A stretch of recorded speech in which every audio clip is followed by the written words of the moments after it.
A single mother kidnapped by her cheating husband will help arrive in time? Before we begin the story, make sure to subscribe to our channel and never miss more incredible stories every day. His whisper grazed my ear. Come home, or you'll lose everything. The duct tape tastes like dust and citrus. My wrists burn against a zip tie looped too tight, plastic sawing the skin as the trunk rattles. The car's vibration becomes a metronome, so I can count instead of scream. 7 bumps, 2 hard turns, a long idle, a map in numbers because my eyes are stuck on darkness. I am Nora, 28, an exhausted mother whose son believes the night light keeps dinosaurs from eating bad dreams. Tomorrow at 10 a.m., a judge will ask if I am stable, present, reliable. If I miss that hearing, Kyle's lawyer will smile like a shark and say my silence speaks. He breaks. The trunk lid shudders. Through metal I smell burnt oil, fryer grease, and sweet antifreeze. Industrial strip. A horn moans long then short. Freight tracks nearby. I press my ear to the wheel well. The rumble answers left, then left again. Somewhere with floor drains and blue shop towels. Somewhere he thinks noise will swallow me. Nora, he calls, voice too bright. We need to talk without fans. He always talks when he is about to erase. I bite the tape until my tongue tastes copper. The latch scrapes, sodium light floods. Kyle smiles like a dentist. He tucks hair behind my ear, gentle as a threat, and lowers me back into shadow with a calm I used to mistake for love. My ankles are taped. My body becomes luggage. He carries me past a door that sighs, into air that hums with a wounded fluorescent. Concrete swallows sound. A high ceiling throws it back. I count seconds between distant train horns and the compressor's cough to anchor time. I think about my boy's lunchbox, the sticker he chose with a blue stegosaurus, and the way he said, "Promise you'll be there." I promised with both hands on his cheeks. I promised on a breath I intend to keep. Kyle sets me on a workbench and presses his forehead to mine, like an apology practiced in a mirror. "We're fixing us," he says, and I swallow fear into a hard pebble I can hide behind my teeth. I inhale, memorize, and choose to listen harder than I shake. Then his hand slips into his pocket, and I hear my phone stop ringing. The first time he called me a miracle, we were sharing fries under string lights that made every lie look softened at the edges. He learned my passwords faster than my stories, folded my bills into his wallet for safekeeping, added my line to his phone plan so he could handle spam. Love bombing glitters until it cuts. I wore those early months like a sequin dress to the grocery store, convincing myself the scratch was glamour. When I found a receipt we hadn't earned, a hotel 2 cities over, he said it was a vendor's mistake and waved a manicured hand.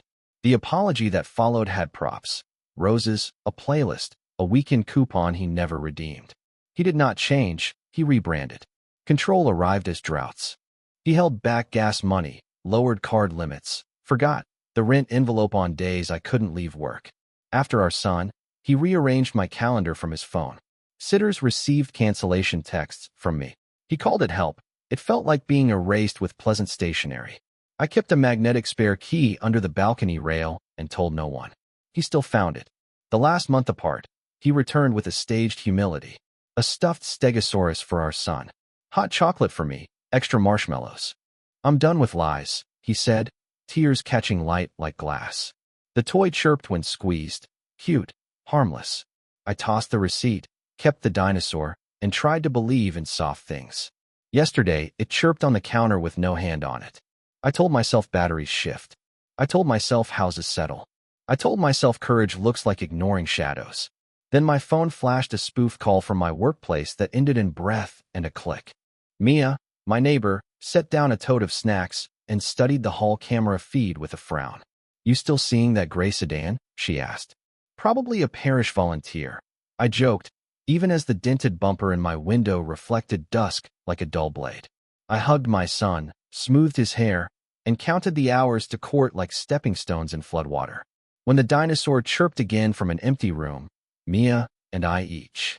The gray sedan returned 2 mornings in a row, sunshade up, church decal fresh enough to shine. It never parked under a camera.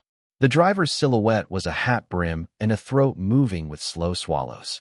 In the elevator, my phone flashed HR, even though HR never calls. When I answered, the line rustled and died. The magnetic box under my balcony rail clicked empty. I pictured it shaken loose by wind, then pictured Kyle's careful hands. My chest tightened the way it does when a familiar song starts, and you cannot remember the words. Kyle texted like concern wore a face I might still buy. Heard the court docket's packed. Wanting to drop lunch? He attached our son's drawing. Me, him, and Kyle holding a red balloon, string threaded through our stick wrists like stitches. We're all connected, he wrote. I set my phone to airplane mode and made a paper list, documents, bus route, backup rides. Mia knocked with crackers and a charge bank. Define good, she said when I lied that I was fine. We tested the hall camera. She scrubbed backward through last night. The sedan's brake lights flared at 1:07 a.m., then again at 1:12, like someone uncertain which window was mine. At noon, the Stegosaurus chirped from the couch. No one touched it, Mia said. We pinched the seam and felt an extra ridge of thread. Factory flaw, she offered. I didn't answer. I thought about AirTags flattened into bouquets, about news articles Mia had sent with subject lines like, "Read this." A freight horn moaned in the distance. My son's bus would arrive in 40 minutes. The courthouse was 40 minutes after that. I wanted to be the mother who never looked scared. I wanted to be the person who kept promises even when the street felt watched. Mia squeezed my shoulder, handed me the tote, and said, "Walk with people, text every turn, and don't be a hero." I nodded, pretending the word hero didn't taste like someone else's mistake pressed into my mouth. When the bus app pinged a delay and the sedan rolled inches closer, my doorbell rang. Help arrived wearing his face. "Jump in, I'll get you there faster," Kyle called from the curb, leaning on the gray sedan like it belonged to the neighborhood. He held my court folder between two fingers, purposeful as a stage magician returning a borrowed card. "You dropped this." I had not. The custody clock beat behind my ribs like a fist on a locked door. 5 minutes, I said. He smiled with the discipline of a man who practices expressions. We turned away from the courthouse. 2 blocks later, the car smelled like his sales cologne, vanilla and ambition, and the console coughed up a receipt face down. I flipped it. The Sunset Inn on Eastway, cash, room number scribbled, late checkout, printed bold. "Pit stop," he said. The locks thudded down. "You said 5 minutes," I said, trying to keep my voice square. "You said you trusted me once," he countered, and the car surged. I reached for the handle. Child lock answered with silence. Mia's name lit my screen, then vanished as the radio climbed to drown it. In the service alley behind a tire shop, he killed the engine. "We need to talk without noise," he said, and duct tape bloomed from the glove box. The trunk smelled like rubber and rain. Metal pressed my knees. The latch scraped shut. My breath bounced back at me. I pictured my son's teacher calling when I failed to show, and Kyle's lawyer filing papers shaped like smirks. The car rolled. We traveled a pattern of gravel, then smoother asphalt, then a slow crunch as if over dried leaves. At last, the trunk opened to sodium light. Kyle's face floated there, soft with counterfeit tenderness. "You're overwhelmed," he whispered. He lifted me into a room that hummed with a fluorescent bulb going bad. Concrete. High ceiling. A workbench with coffee stains like a map of lakes. He pressed his forehead to mine, which is how he erases my outlines. "We're fixing us," he said, as if you fix people with tape and secrecy. I inhaled grease, antifreeze, and the faint sweetness of wilting flowers as my heart learned a new route without street signs. He kept my phone and locked the door with a camera click key. He set me on the workbench beneath the flicker and staged a conversation like couples therapy without a therapist. "You keep letting strangers follow your location," he murmured, palming my phone. "We can't have that." He turned on kindness the way some people flip a breaker. "I brought your favorite tea, babe." His smile strained at the edges, as if tethered by fishing line. The room had a high window fogged with grime, a fan missing its cage, and a crooked calendar open to last October. A metal door led to an alley where air smelled like fryer oil and rubber. The hum in the wall deepened whenever the compressor coughed. He lifted the blue Stegosaurus, gave it a squeeze, and let the toy chirp. "See? I buy what he loves." "You stitched the belly," I said. His eyebrows rose then sank. "Reinforcement. Kids are wild." "Right," I said, and counted the extra row of thread with my thumb. I pictured a tracker small as a cough drop. He talked about fresh starts, about how Mia poisons you, about how judges hate drama. Love, then menace, then love again, like a metronome. I nodded to buy seconds and studied the bench. Insurance claim forms sat beneath a paperweight shaped like a trout. The top page was highlighted. Theft of personal items, pre-filled for last Thursday, the night he said he had a meeting. A cheap flip phone charged by a cracked outlet, case taped and decorated with a shark sticker. Blue shop towels, reflective tape, a roll of plastic wrap. He stepped out to make a call. I rocked the toy and felt a hard square under the polyfill like a tooth under gum. I fished a bent safety pin from the calendar coil and worried the seam open 3 stitches. A black square gleamed. No logo. One tiny LED. I pressed and watched it blink, then steadied. I slid the square into the hollow base of the fan so metal would muffle its ping, but not smother it entirely. I resealed the seam with trembling fingers and a whisper I pretended was prayer. My tiny advantage was time measured in blinks, hidden in the hum. When fear stops roaring, you can hear everything. The fluorescent whined in a 3-note loop. The compressor coughed. The wall clock lagged a second behind the phone I no longer had. The paperwork stack breathed possibilities. 3 claim forms named 3 different addresses, but the handwriting matched. Kyle's careful slant he practiced by copying a bank manager's script. Each listed electronics stolen in a break-in. Each dated a night he had sworn he was at a meeting. A bulging envelope hid cash and a receipt from lockbox storage. Unit C, 17, paid in person, note, extra padlock. A printed email sat on top like bait. From Harper Caldwell. Subject, proof pending. Attachment, IMG_4421. The body. Transfer, or your wife hears everything. Harper was the name of the woman whose earrings I found in our laundry one November. A burner phone dozed with 9% battery, screen taped spiderwebbed. I pressed the side button to wake it without unlocking. 3 notifications ghosted across the top. Meet, Eastway 3 p.m. Storage, bring forms. And ring alert, front door 1:07 a.m. The last made my throat go cold. I pictured the gray sedan, the brake lights blinking under my balcony. On the floor, a box held old license plates and a tire pressure gauge. Beneath them, a paper labeled Temporary Guardianship Agreement. Our son's name filled in pencil. The signature line for me was blank but creased, as if pressed under books to look older. The door latch clicked. I palmed the pen, slid the toy back into place, and folded my hands. Kyle entered with 2 takeout cups and a face like an apology letter. "We're almost done," he said. "You'll thank me later." "For what?" I asked, aiming for mild. "For saving our family," he said, and his knuckles whitened around the cups.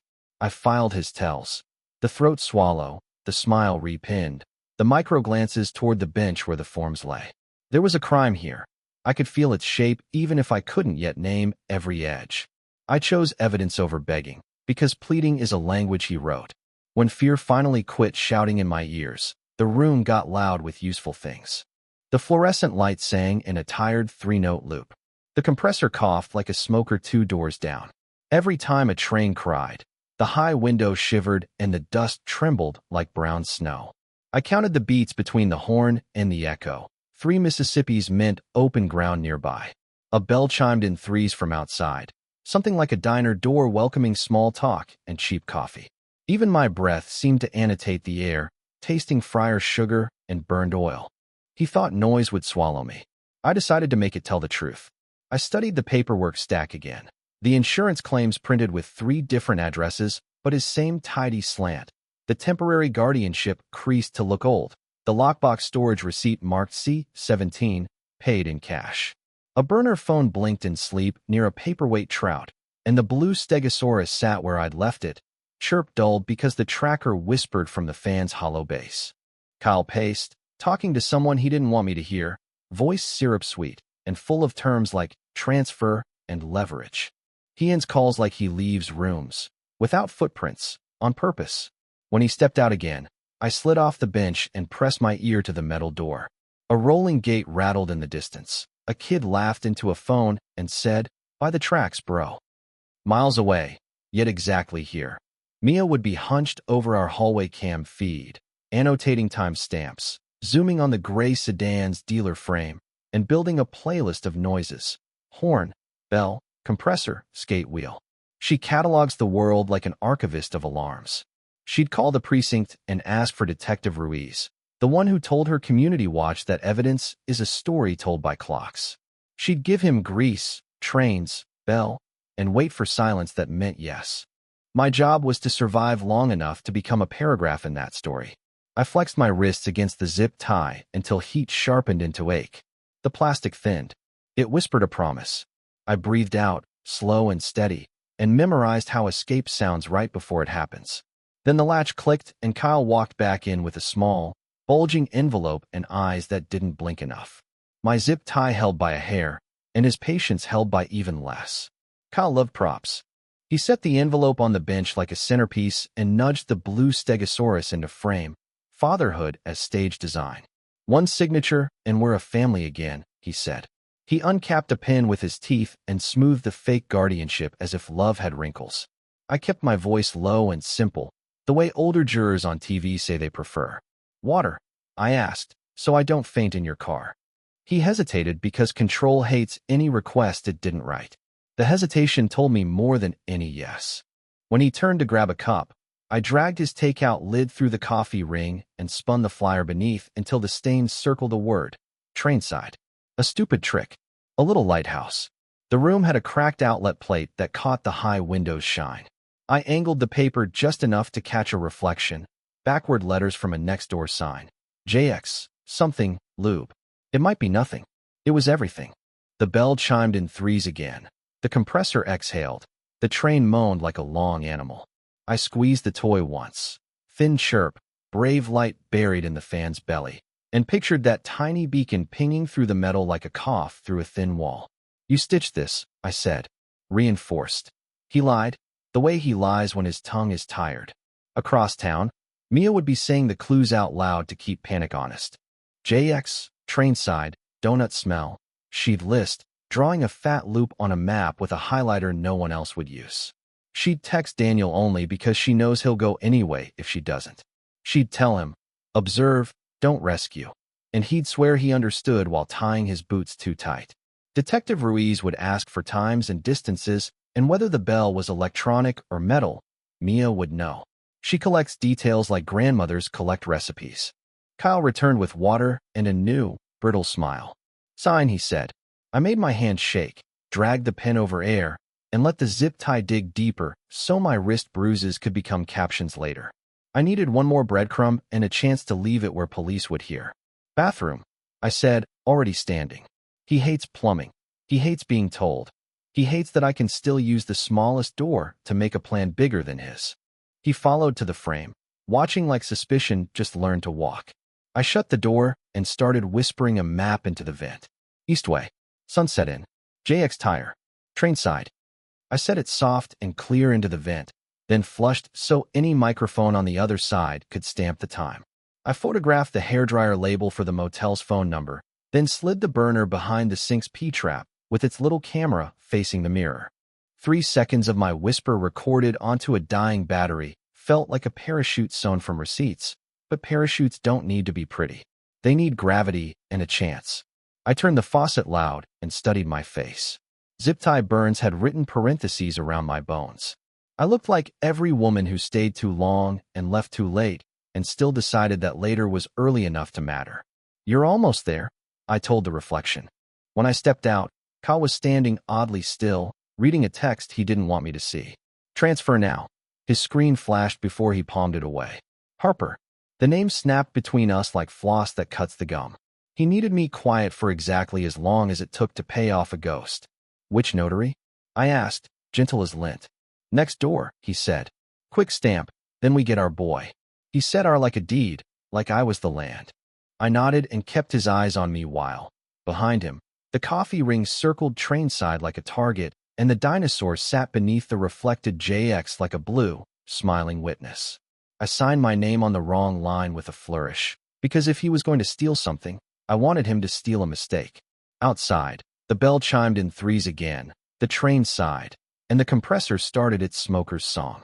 Somewhere out there, Mia would be triangulating everything I couldn't carry, her brain checking boxes that lived in my nose and ears.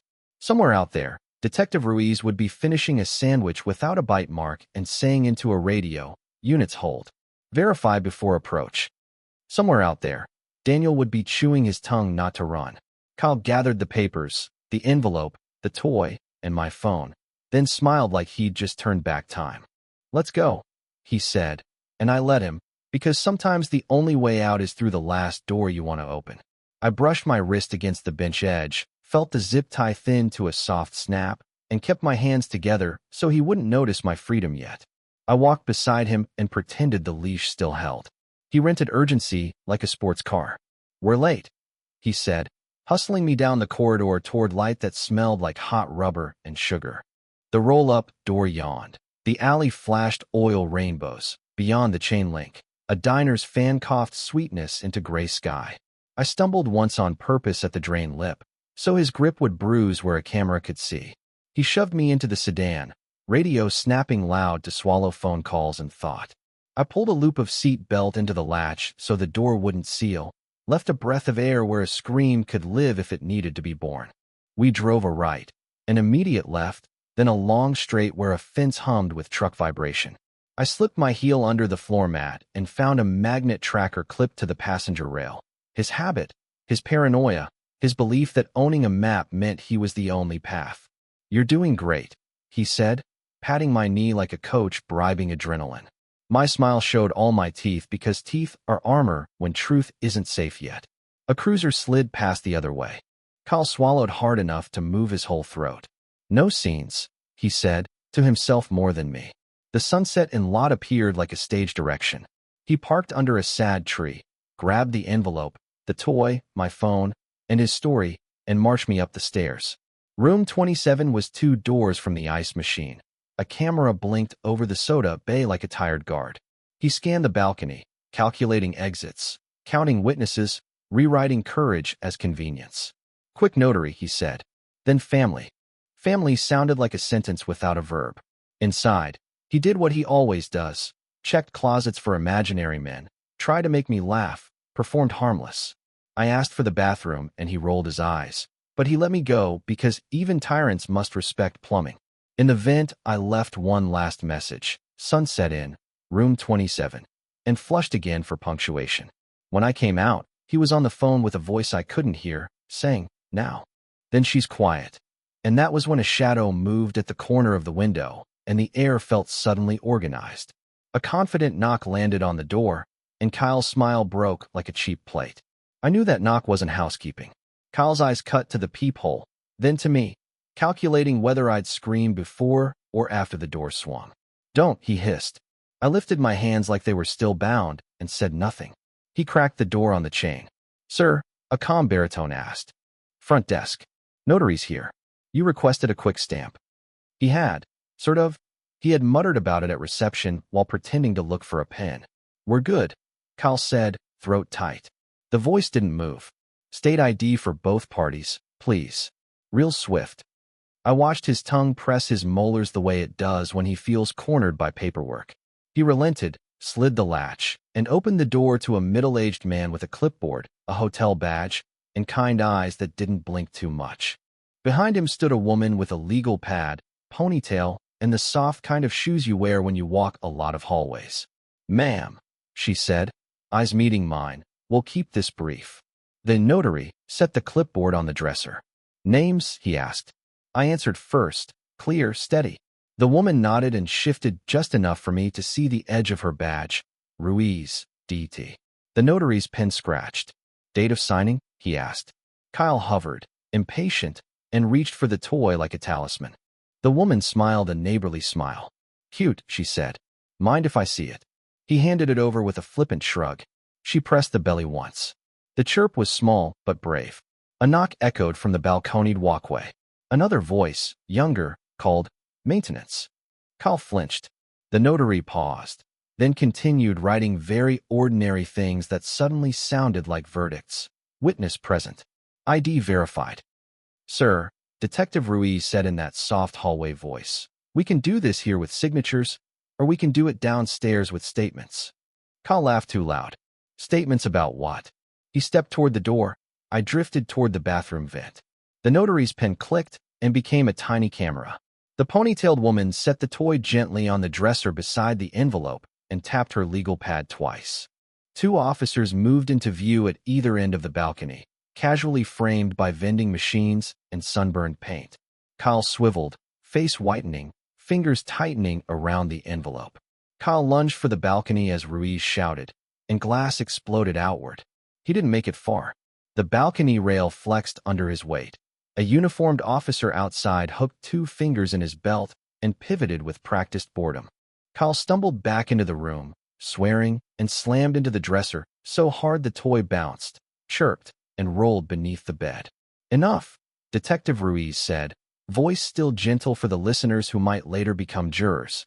He set a small projector on the dresser and clicked through a neat parade of receipts and pings I had only half understood in isolation. Lockbox storage, Unit C, 17, cash payments, security footage timestamped Thursday, 21:30, matches your vehicle's plate, he narrated. Click. Ring camera alert from this lady's apartment at 0107. Gray sedan with dealer frame, Hollis Motors. Your template request the same week. Click. Sunset Inn, room 27, late checkout receipt with your initials. Kyle laughed, a brittle sound. You planted that. Ruiz didn't blink. Audio, he said, and the room filled with our low voices from the workshop, Kyle's dragging charm. The words, "You'll thank me later," hanging like mildew. Then a second track, a phone call from earlier, Kyle's voice saying, "Now." Then she's quiet, followed by Harper's bored reply. "Transfer, or she meets my blog." He flinched. "She's extorting me," he snapped. Ruiz nodded mildly. "You should file a report," he said, clicking to a photo. The temporary guardianship agreement. The impression lines of pencil captured by an oblique flashlight. My forged signature on a different page entirely. Sloppy, the ponytailed woman observed, marking something with a fine pen. Motive, custody leverage, debt, and a public image problem, Ruiz summarized for the invisible jury we would someday meet. Kyle tried a new mask, eyes wet. "She's unstable," he said. "Ask her neighbor.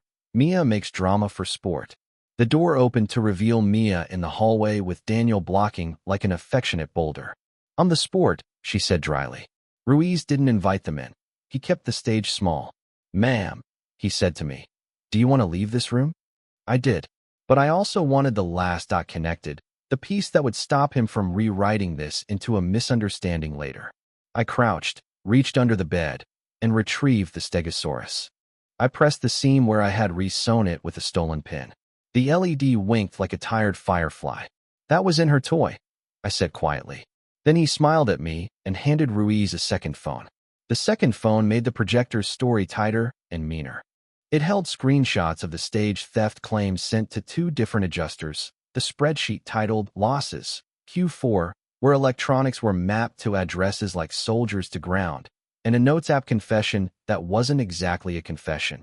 If I don't control the narrative, she controls the child. Harper texted again mid-display. "Transfer." Ruiz confiscated the phone without comment, then let silence do what shouting can't. Kyle's shoulders sagged as if a costume weighed more than bone. He looked at me with a practiced tenderness, the look that had sold me roses and untrue apologies, and whispered, "We can still fix this."